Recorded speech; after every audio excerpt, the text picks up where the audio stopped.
Hello, I'm Sarah Graham, and this is my audience.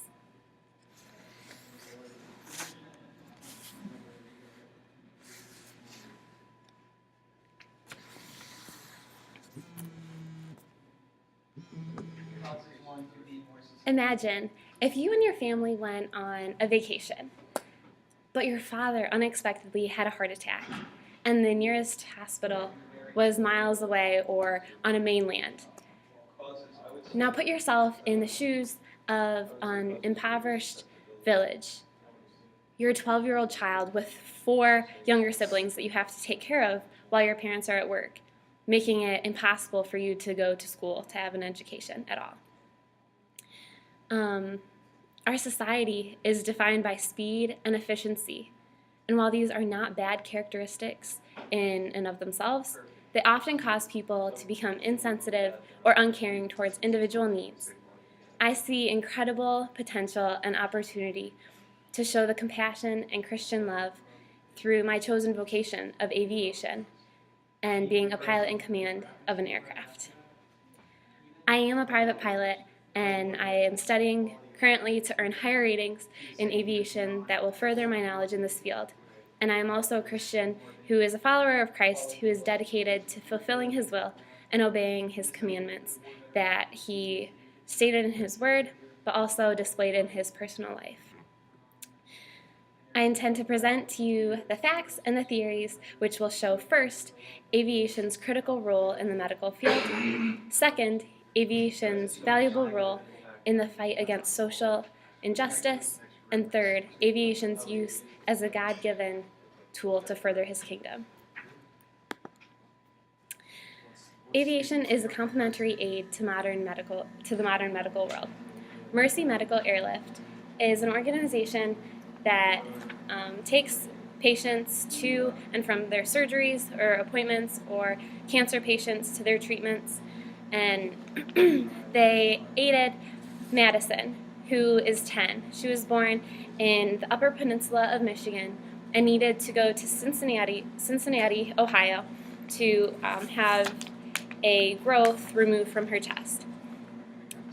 The only problem was her parents had no way of getting her down to Cincinnati.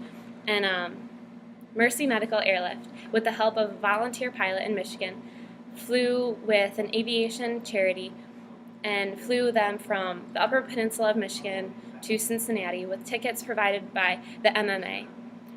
And the doctors at Shriners Children's Hospital in Cincinnati evaluated Madison and scheduled the procedure because of, with the help of MMA.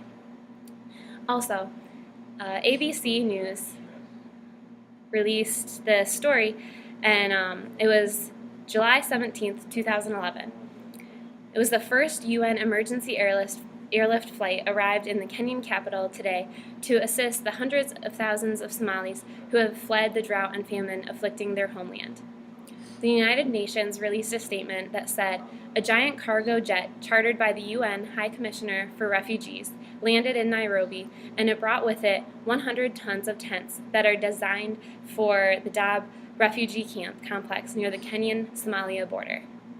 Secondly, aviation breaks down the boundaries and crosses over lines that have for centuries held men, women, and children in bondage of the Dark Ages, that is, without education. The World Bank is an organization that is self-proclaimed and working for a world free of poverty. It says education is one of the most powerful instruments for reducing poverty and inequality, and it lays a foundation for sustained economic growth.